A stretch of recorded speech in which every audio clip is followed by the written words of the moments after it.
ये म्योटा का 82S7 calibre है और बहुत सारे वॉच मेकर ऐसे कैलिबर देखने के बाद में घबराने लग जाते हैं। तो ऐसे कैलिबर में आपको घबराने की ज़रूरत नहीं है। आप इस कैलिबर को ध्यान से देखिए, ये वही कैलिबर है जहां आपने 30-40 साल पहले वर्क किया था। जी, ये म्योटा का 8200 का ही अपग्रेडेड वर्जन है 82S7।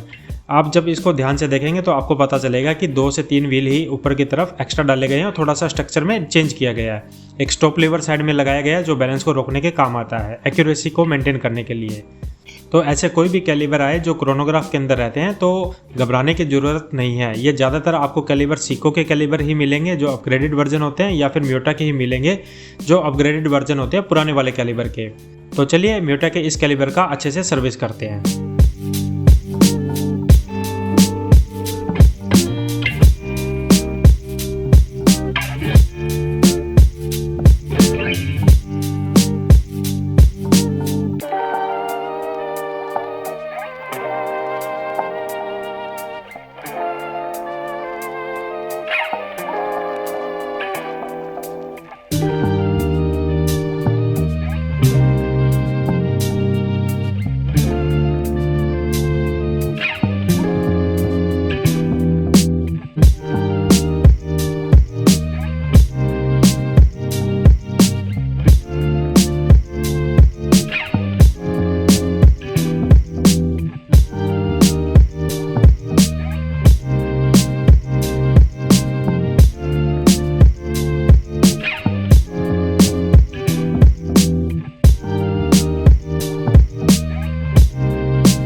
अगर आप भी अपनी किसी वॉच की सर्विस करवाना चाहते हो तो आप विजिट कर सकते हो करनी वॉच कंपनी मेन मार्केट संग्रह, या आप दिए गए नंबर पे हमें व्हाट्सएप करके पार्सल भी भेज सकते हो।